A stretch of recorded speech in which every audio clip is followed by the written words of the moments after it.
All right, let's dive into something really cool today, Apache Guacamole.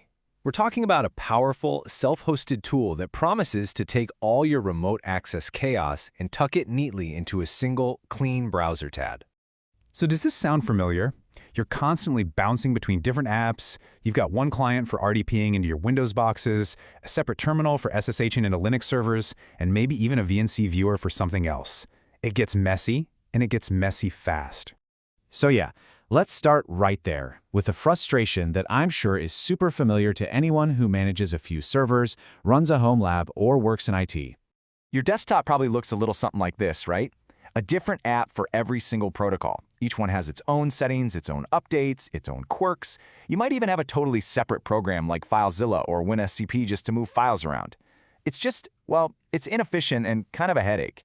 But what if there was a better way? Let's talk about the solution to this whole mess, a unified remote access gateway called Apache Guacamole.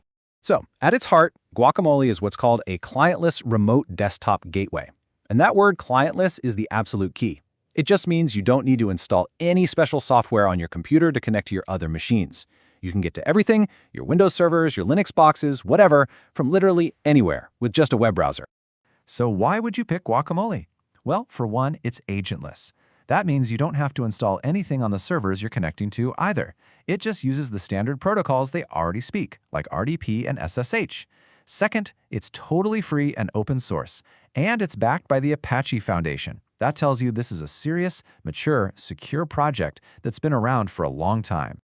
Okay, so you're probably thinking, how hard is this to get running? Well, let's walk through a super simple setup using Docker, which is just a fantastic way to get started.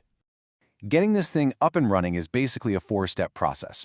You clone the project's code, you pop open a file to set your database password, just make sure you change it in both spots. You run a quick script to set up the database, and then you launch the container. That's pretty much it. You're ready to go. Now, hold on. Before you do anything else, this is the single most important security step. The default login is guacadmin for the username and guacadmin for the password. So your very first move, the absolute first thing you should do, is log in, create your own admin account, and then immediately delete that default guacadmin user. Do not skip this. Okay, so once Guacamole is up and running safely, this is where the magic really starts. Let's talk about how it streamlines everything and helps you manage all those connections. And just look at how versatile this is. Guacamole supports all the big ones you'd expect. RDP for your Windows desktops, SSH for all your command line work, VNC for graphical sharing. It even supports modern tools like Kubernetes and, yeah, even old school Telnet. Though hopefully you're not using that one too much these days. Now, as you add more and more connections, you don't just end up with a giant, messy list. Guacamole lets you organize everything into nested groups. So you could have, say, a main folder for your lab servers, and inside that you have subfolders for Linux and Windows. It's an incredibly clean way to keep track of your whole setup. Now, this is a really clever tip for SSH connections. If you're using SSH keys, you can add your private key to the settings, but, and here's the trick, leave the passphrase field blank. When you go to connect, Guacamole will then pop up a prompt asking for that passphrase.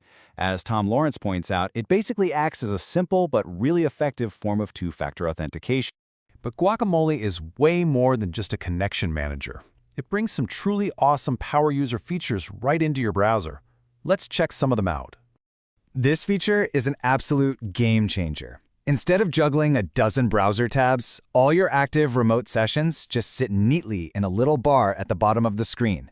This means you can instantly flip between a Windows machine and a Linux terminal with a single click. It's so efficient. Hey, remember that separate file transfer app we talked about? You can pretty much forget about it. If you just enable SFTP on your SSH connections, you get a built-in file explorer. You can drag and drop to upload and download files directly to your remote server, all inside that same browser window. And this is just brilliant. Guacamole has a unified clipboard, so you can copy a command from a Linux terminal, flip over to your Windows desktop session, and paste it right into Notepad, or the other way around. Just think about how much time that saves.